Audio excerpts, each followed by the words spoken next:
They tell you not to drive tired. They tell you the physical toll of a double shift in the ICU can be as dangerous as a shot of whiskey. But they never tell you what happens when your car dies in the one place you shouldn't be stopped. The ICU doesn't just drain your body, it hollows out your soul. I've worked the twilight shift at St. Jude's for 6 years, finishing at midnight when the hospital is at its most eerie. Most people think the witching hour is 3 a.m., but they're wrong. At midnight, the building exhales. The visitors are gone, the hallway lights dim, and the only sound is the rhythmic, mechanical plea of ventilators, keeping the near-dead tethered to the living. That night was particularly brutal. We'd lost 2 patients in the cardiac wing, and by the time I clocked out, my brain felt like wet cardboard. All I could think about was getting home to my pet. She's a sensitive thing, high maintenance and prone to agitation if her schedule is interrupted. If she isn't fed by 1 a.m., she gets restless. She starts making noise.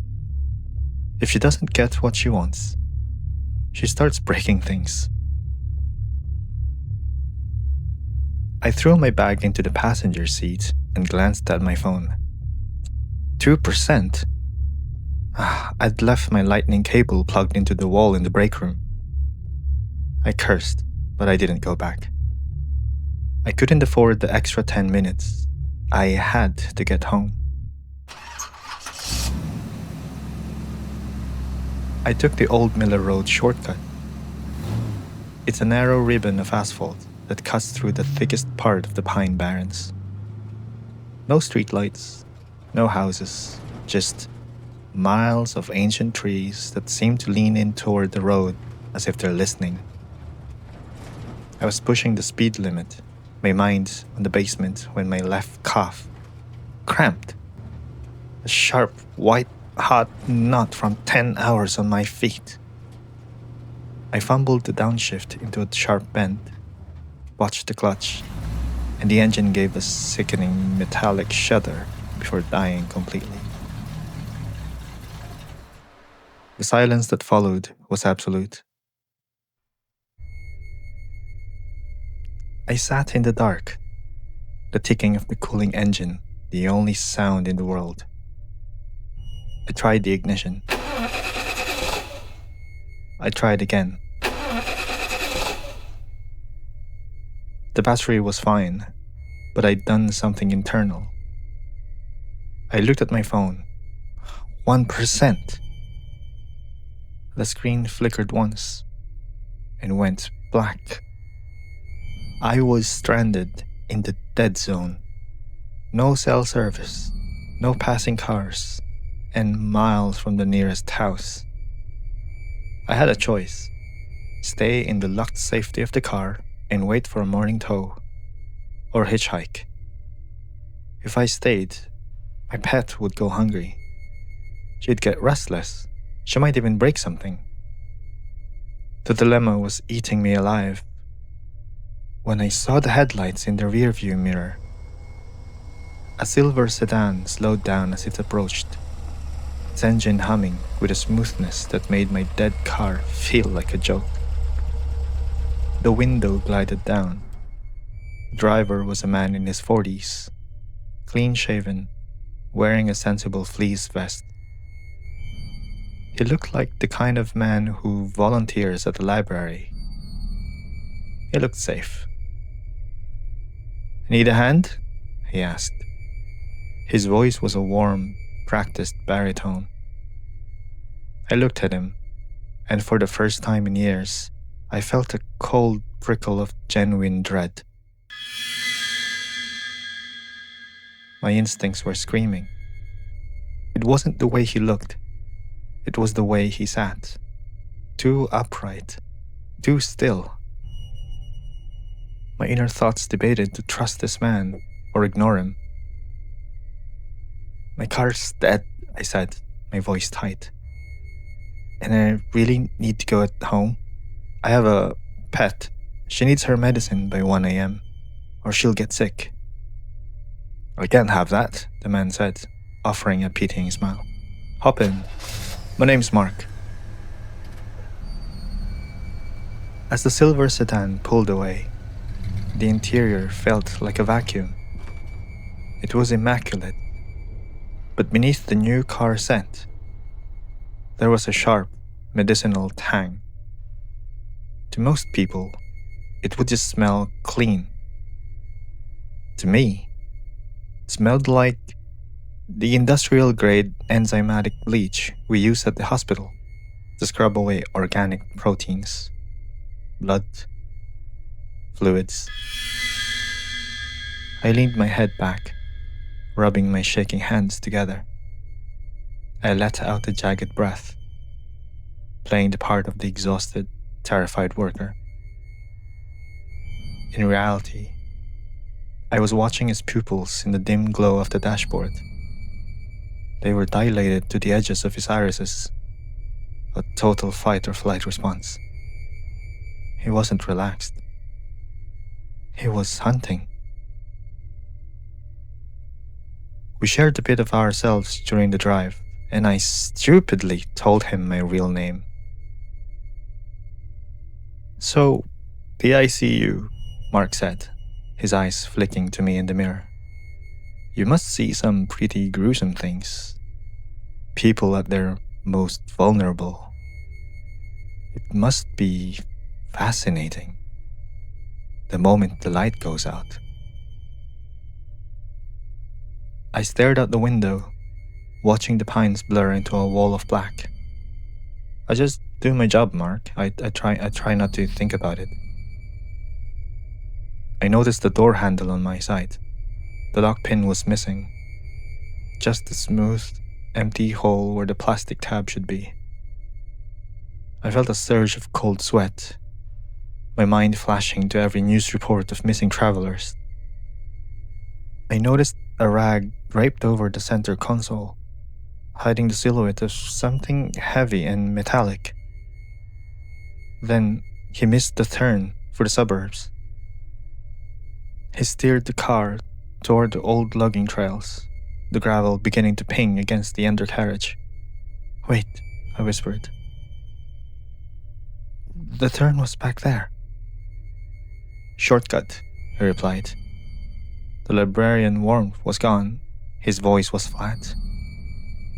"Trust me. I know exactly where we're going." I breathed a sigh of relief when I realized he was driving me to my destination after all. To be honest, I didn't know there was another way to reach it.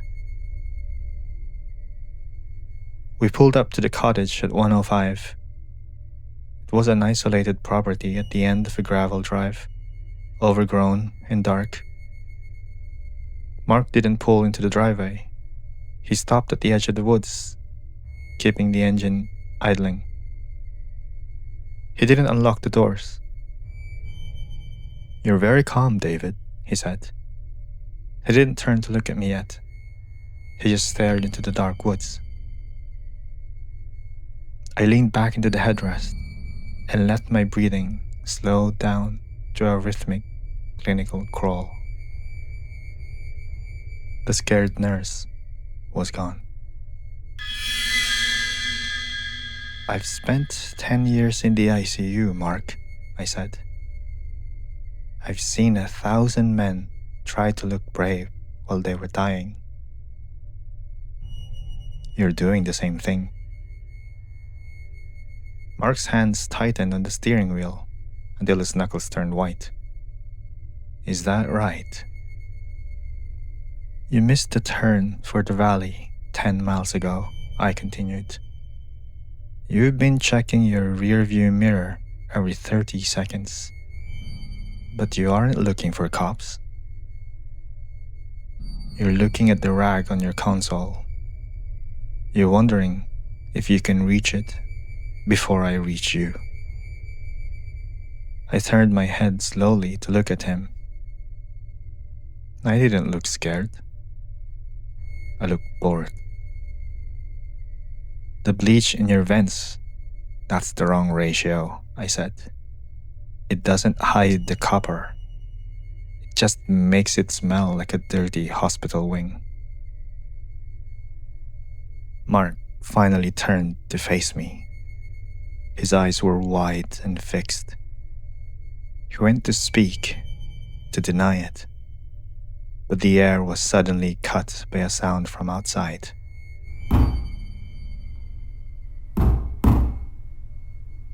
From the basement of the dark cottage, a muffled, rhythmic thud echoed through the night air.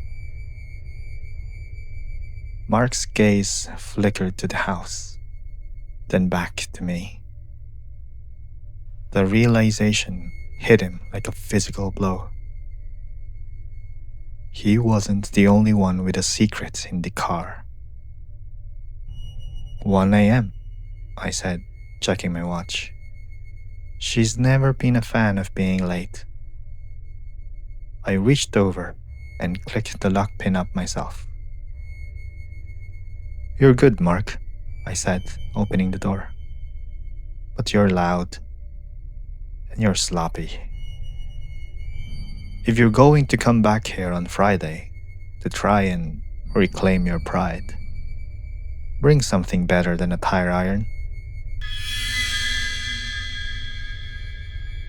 I stepped out into the cold air. Mark didn't say a word. He didn't even look at me again. He shifted into gear and pulled away. Not a peel out, but a slow, shaky retreat. I watched his taillights vanish into the pines. 2 red pinpricks in the dark. The thumping from the house grew louder, desperate, violent. I walked toward the basement door, feeling more awake than I had all shift. I reached into my bag and pulled out the tray I'd prepared before I left for work. Patience, I whispered to the house, my voice echoing in the dead, quiet nights. I've just found this a professional. We just have to wait for him to come back. I went inside and started to prep the room. After a long shift in the ICU, there's nothing better than a little overtime.